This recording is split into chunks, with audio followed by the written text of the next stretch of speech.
Hi, my name is Cameron, and today I'm going to talk about what a talent pathway is and what it should look like.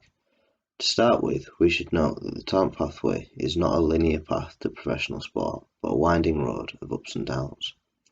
So what is a talent pathway? It is a system designed to take athletes through the levels of sport with the end goal of becoming professional. Within these systems, however, a lot goes on to ensure the athletes have the best chance of being successful. Martindale et al. In 2005 went in depth in what they thought a pathway should have. The first being long-term aims and methods. This is to ensure the pathway has a plan for the longevity of the athlete's development alongside a purpose as to why the pathway exists. This creates the pathway's structure and identity.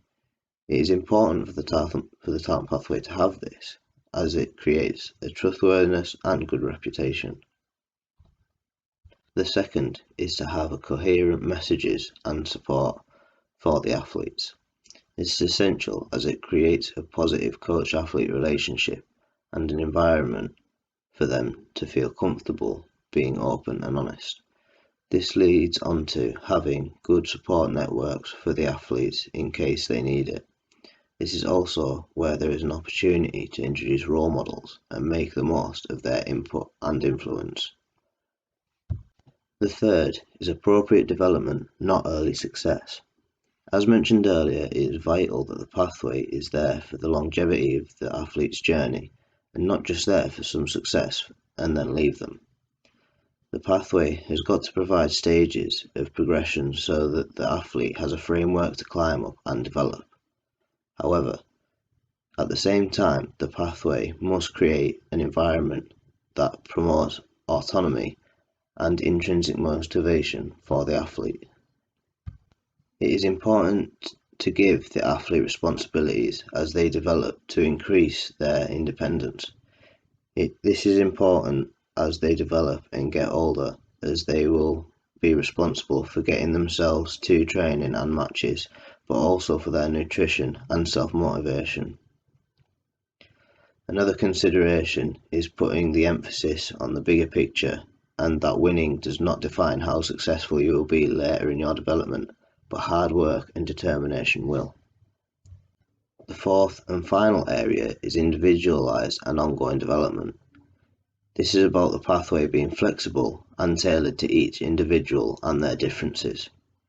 The pathway needs to allow athletes at their own rate, both physically and mentally.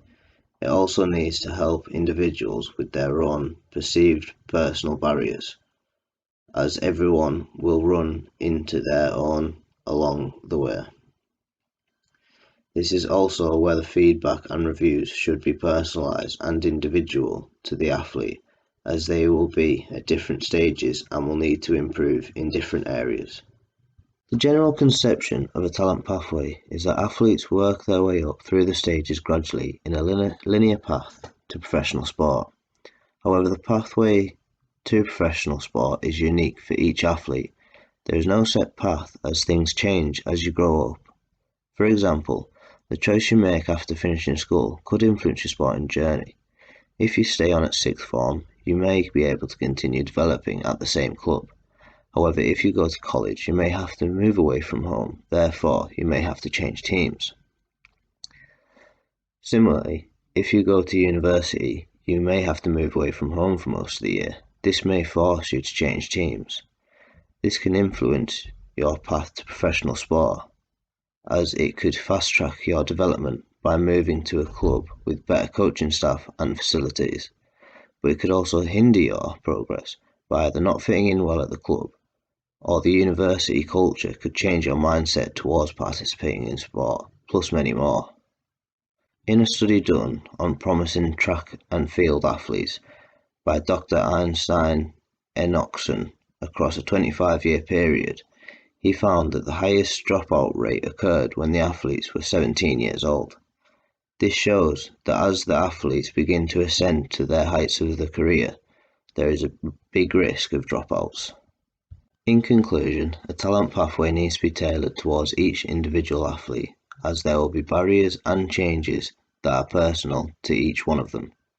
I hope you enjoyed this video and learnt something new about the talent pathway system. Thank you and goodbye.